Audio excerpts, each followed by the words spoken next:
Ladies and gentlemen, let me address a challenge that I want to put out to all of you, but I'm going to do it this way. First of all, me being passionate about something doesn't mean I don't like someone, or I'm opinionated, even though I am opinionated, or I don't entertain other ideas. So you guys need to understand, it's just me passionately making an argument. I said this is war, don't get me started. And that's where I went in on D Styles. But I really appreciate D Styles and what he's doing for the YTBC, as well as beating the odds with Beeb, who I consider a good friend of mine. We just are arguing a point. Okay? It's debatable. By the way, I am open to being corrected on anything. Don't let me scare you. I'm not someone to scare you just because I use expletives in what I'm saying. So I'm just putting out a challenge to anyone. I've seen a lot of people saying that Adelaide Bird, her score of 10-2 for the fight was outrageous. Some people even saying she's corrupt and all kinds of crazy things about her, that she shouldn't be judging, etc. All I am saying is this. This is the challenge. Tell me how GGG won any round in this fight. That's the challenge I put out to anyone. Tell me how. I asked Beeb that question. Alright, don't worry about the expletives at the end. That's just me being passionate. But tell me how GGG won any round in this fight. Now, most people agree that GGG won rounds 5-9. That's what they think. Alright? Here, you're going to see the beginning of round 5 in a minute. Alright, they're about to leave and Canelo's about to face GGG. Let's look at round 5, for instance. Alright, let's look at round 5. So Kenny Davis calls in the action, and here we go. I'm going to count how many punches are landed. Overhand right by GGG on Canelo. You saw that? Really nice. A little left hook by Canelo on GGG. Short left hook that stopped him in his track for a minute. There's a jab by Canelo on GGG.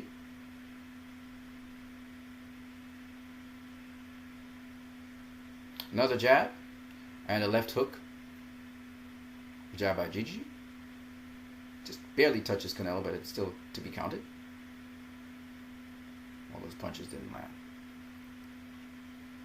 Jab to the pit by GGG. All these other punches do not land. They are blocked.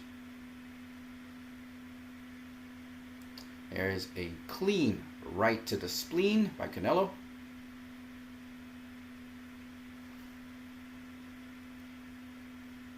GG's probing with the jab right now.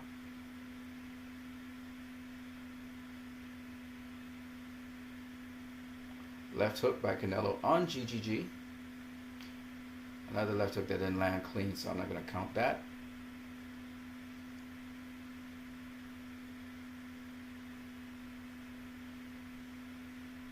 Catches him with a little jab there on Canelo's, a kind of downward jab on Canelo. There's a left to the body by Canelo.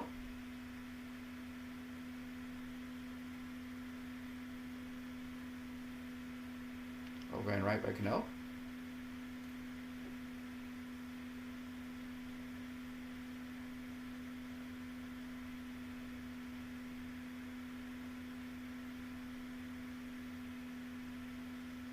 Uppercut by GGG and right hook by Canelo. Okay, GGG hits him with a jab, another jab, overhand right by GGG. We had a straight right by Canelo, and then I can't remember what else. Nobody's hitting anybody right now. A right to the body there by Canelo. Jab to the body by GGG.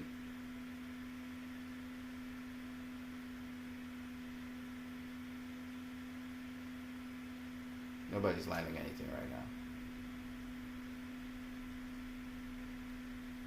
Jab by Canelo to GGG.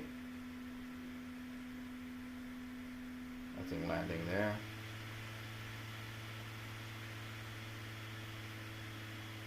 Nothing landing there. Overhand right by GGG. Jab to the pit by Canelo.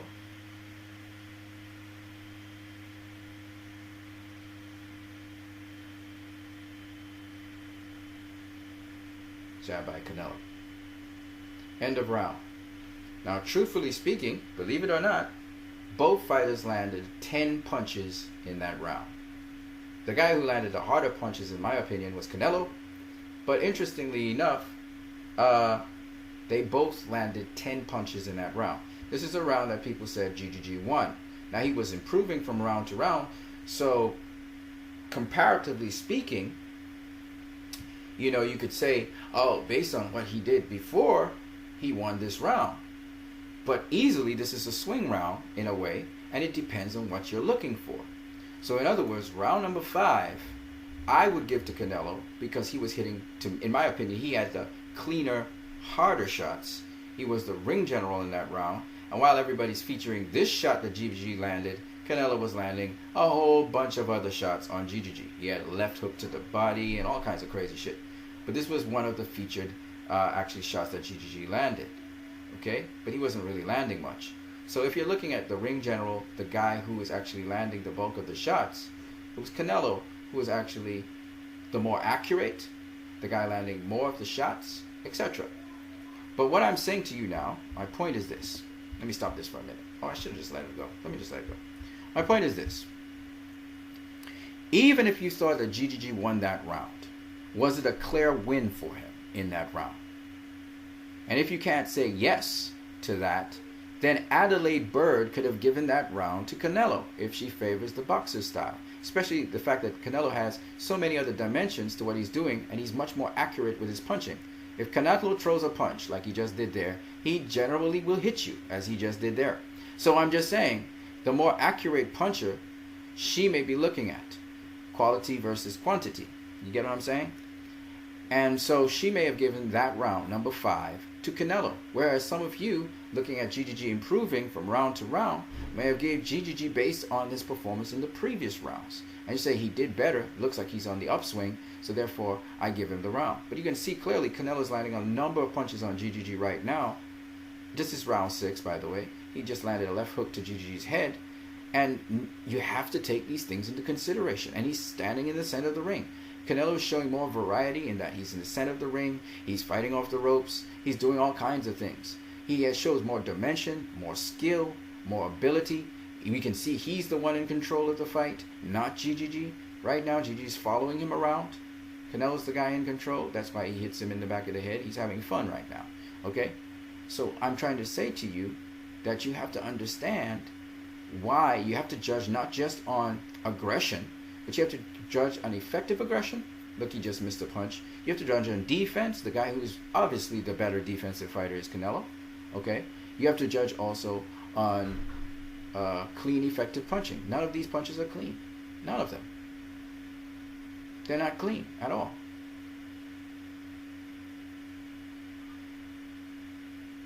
There are 2 good shots, a hook to the body and an uppercut. A GGG, but you can see GGG's touching him. He's not going full blown with the hook. He's trying to find where his target is first. Look at that beautiful counter right hook that pushes GGG back. It's so crisp, so clean, so explosive. You see what I'm saying? See, another explosive shot. Explosive. You see what I'm saying? And that's the thing that makes it possible for us to say, but Canelo should be getting this. If GG was hitting Canelo with those shots, just imagine how Canelo would be. And so my point is a very simple one. I asked Beeb, and I'm asking you, give me a round you thought GGG won. And then tell me if he won the round cleanly. This is round 6, which you guys said GGG won. And quite frankly, I thought Canelo landed again the cleaner, more effective punching. He was the ring general in there. He was doing it to his pace. He was the guy that seemed to be more effective with his punches because he would land the punch if he threw it. And also, he seemed to have the cleaner, more effective punches. So why shouldn't Canelo win this round?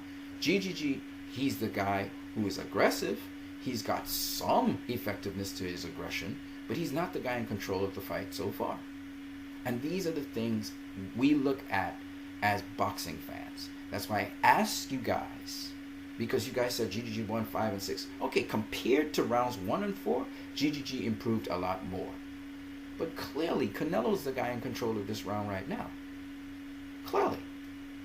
He's the effective guy in terms of punching, and he has defense. That's 3 points that GGG doesn't have. If you say only effective aggression won GGG this round, then he can't win the round. And he's not the effective aggressor because he's missing so much.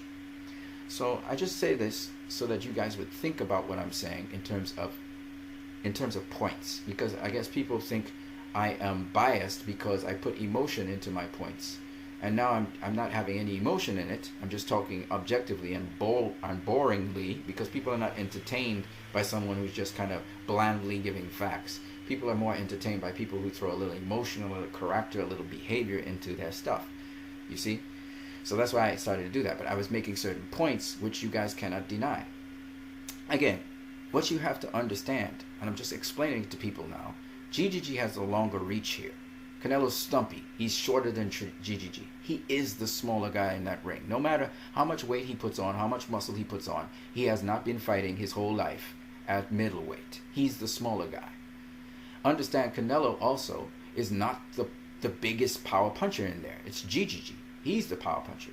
Understand, GGG is the guy who's supposed to cut off the ring on Canelo. He hasn't been doing it. He's just following Canelo around. Canelo will feint him to push him back, and then Canelo sits in the corner and just chills. He's really just chilling in the corner. He could see he moves back to the corner because he decided, I'm going to take a rest right here. I'm going to do the minimum I need to do so that I can save up my energy for later. So this is Canelo. You notice he's not trying to run away from GGG, but he's trying to goad him in. Can you see that? See, these are the things I see as a boxer, because I've seen Floyd Mayweather do this, and I know. You see, why I'm saying Floyd Mayweather all the time is because a lot of lies are said in boxing. They say Floyd Mayweather would get knocked out by Gennady Golovkin, right? They say that all the time. I heard Max Kellerman say he wouldn't survive against Gennady Golovkin. He's a coward. In other words, Floyd Mayweather's a coward. This is the whole point. He's a black fighter. He's a coward. He fights with a certain style, going backwards. With Sugar Ray Leonard and Sugar Ray Robinson, all these guys fought going backwards, even Muhammad Ali. But for some reason, people are under the myth that a much more powerful boxer coming on the inside. Here, look at GGG. Canelo is just there chilling with him. And then he's gone. GGG did not keep him in the corner. He's supposed to keep this guy in the corner. See? Trap him right here. Trap him right here. He's getting away. He comes back in the corner. He comes back into the corner. Why is he doing that? Because he wants to counterpunch him. There you go. See? That's the whole point. See? Can't keep him in the corner. And GGG knows this. He gets a body shot for his efforts. So I'm trying to explain to you guys. I'm not trying to be... I can be very just bland and boring, and just make points. I can do that as well, okay?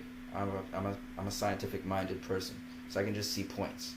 But when I say certain things and people try to go into the emotional aspect of me and ad hominem to try and say, well, you're trying to get another Floyd Mayweather and all this. Look, man, Floyd Mayweather's era is over. It's Canelo's now. He's the pay-per-view star. All the facts support what I say. But I'm just saying that Canelo, in this fight, was fighting as Floyd was, because, as I try to identify to people, Canelo is a bigger, stronger Floyd. That's all you're seeing. I'm not saying he's purely Floyd. He's Canelo, okay? But I say you can use that argument because he comes from the same school of thought. Here, GGG popped Canelo with a jab there, okay? And that's the highlight they give to, again, influence your mind as to what GGG did. But Canelo did a lot of good work in that round. And the point is, let me just freeze that up because I wasn't really paying attention to the round anyway. My point is this. Bias by people. Bias makes other people close-minded to other options that people could have out there. Okay? Bias. And the bias that Adelaide Bird has for boxing, for boxers, and effective boxing, is more all-round, I would say, than, say, somebody who's arguing that she shouldn't be in boxing, she's a Jew, that black racist hater, or whatever they're saying now. These things are unnecessary. Let's look. Is it possible that we could have gotten a 10-2 score? All right? We just saw that round 5, round 6, and I don't know if that was round 7. I wasn't really watching it. But round 5 and round 6 could possibly have gone to Canelo. right? Round 5 and round 6 could possibly have gone to Canelo. And my point is this to you guys. If so, then 10-2 is not out of the realm. You see what I'm saying? The other thing I have to say is, remember, aggression must be effective. The one punch in round 5 that GGG landed, that was a power punch, was the overhand right. That was about it for GGG. Canelo landed a number of power punches on GGG. You cannot say that GGG won the round off of one power punch and Canelo didn't, even though he landed a succession of clean, clear, effective power punches. And on top of that, anytime he threw a jab in that round, he generally hit GGG with a nice sharp jab that made GGG reset and have to come back in. These are points in boxing you have to consider. This is boxing. And then I say again, you have to look at which fighter is displaying most of the criteria for winning a round. And that's why, ladies and gentlemen, you have to remember the word effective. Effective is a key word in boxing. Effective. And that's this thing that a lot of you overlook when you're looking at fights. You don't look at them objectively. Now, even though I was behaving a certain way about this fight and saying certain things about the fight and incorporating emotion to get more entertainment value, you have to understand that my points still stand. And that's why I can challenge anyone. When you're looking in a boxing fight here, this particular match, I can challenge anyone as to why they think GGG won this fight. I can challenge them on that because I know what I saw. And when you are more technical in the technical aspects of boxing, as well as you're looking at the mental aspects of boxing, admiring both attributes of both fighters, but understanding their deficiencies and their weaknesses, when you can be able to break that down, understand analytically what is being said, you get a more comprehensive picture. Why is it at this point in time in this fight, Canelo is in the center of the ring against GGG? Why isn't he running away? In the very first, what they call running away at least, in the very first round, Canelo didn't stand in the center of the ring. He was circling the ring. He circled it twice. But in these rounds, he comes to the center of the ring. Why is that? All of these are good questions to ask. If Canelo is just one-dimensional, then he'd be running around the ring, running away from Triple G, running away from his jab.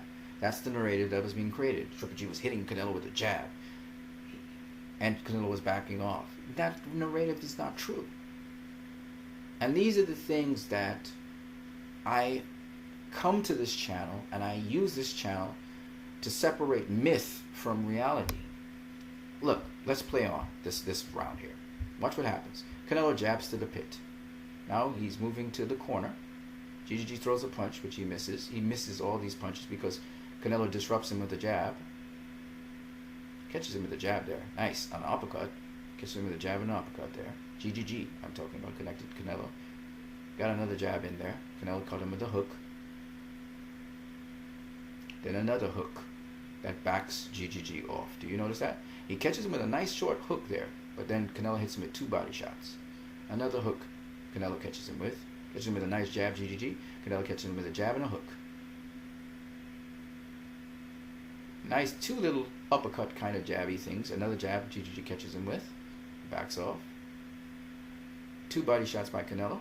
And GGG again resets. You see him reset? And you see him breathing heavily? Because of the body shots, okay? Those body shots hurt.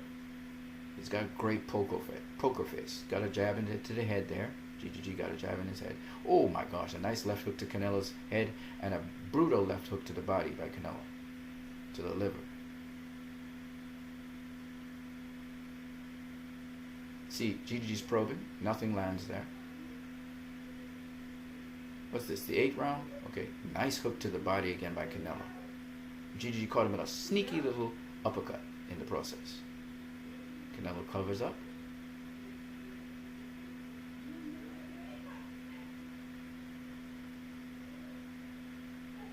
Two little jabs and a jab by Canelo.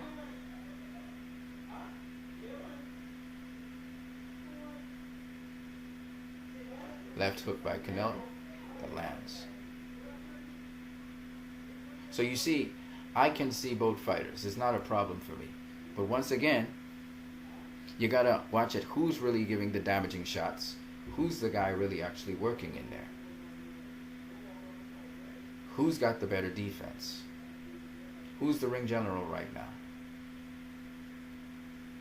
See, he catches him with a jab. GGG touches him with a jab as well. Not a flush one, but Canelo hit him with more for a flush jab.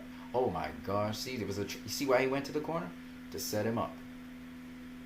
To set him up. Check hook by Canelo, that was blocked. Jab to maintain distance. Jabs him again. I want you to understand what's going on. Canelo's setting traps for GGG, and GGG's following him around. Do you notice he's following him around, not cutting off the ring? Canelo's just going around and around and around. See? He's not cutting him off, he's following him. You understand? This is boxing. Nice jabs, but it's blocked. Canelo rolls that, but it's still a nice clean shot by GGG. And the round's over.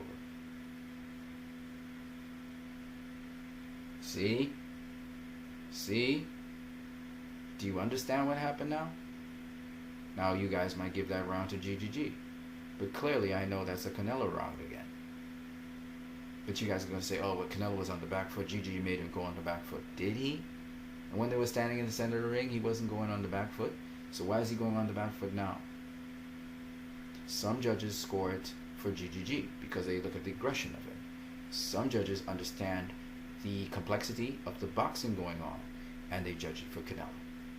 Do you understand? But if you're really looking at the full picture here, it should really be Canelo's round. Again, the quality of shots. This uppercut didn't actually land. That's a nice little hook there. This uppercut actually missed. See it? Missed Canelo. But they count it as if it's a shot. Alright guys, so I want you to understand where Adelaide Bird was coming from.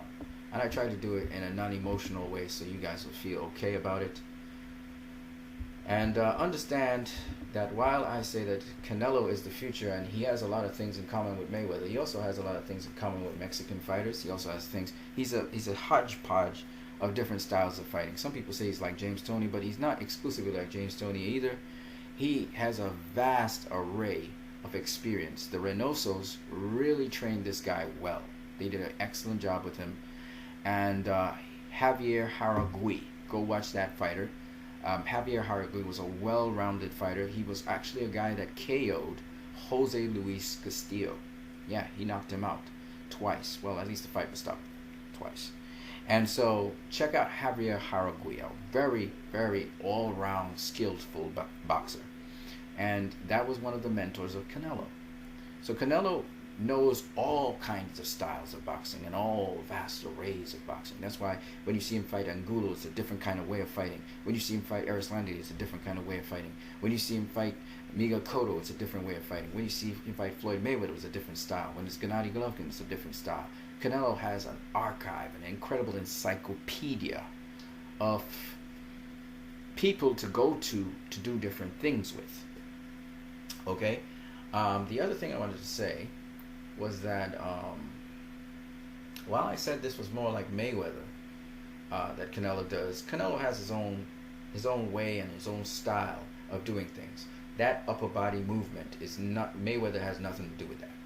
James Toney had some of it, but this is totally different. It's almost a Mexican kind of way of moving your upper body, which is unique to Canelo. I have not really seen any other fighter except for, I think, some Mexican fighters with something like that. Okay? And when Canelo was facing James Kirkland, he was doing something even much more weirder that I've never really seen in his Mexican style. So there is some influence from Mexican fighters as well in Canelo. And so you have to understand, Canelo is an interesting boxer to study. All right, because he does some really tricky things, and he's more than he appears. Let's put it that way. He's an illusion. You would watch this white Mexican fighter with blonde hair. They call him Canelo, red hair, and he's strong, and he boxes slick, but yet he can pound away and throw combinations like a Mexican. Throws his left hook like this guy, Nacho Beristain student. Not he actually throws the left hook something like Juan Manuel Marquez as well. But I'm talking about El Finito Lopez. He throws the left hook like El Finito Lopez. Go check out El Finito Lopez. You know. But yet he also borrows some styles from Roberto Duran and some great Panamanian boxers such as gosh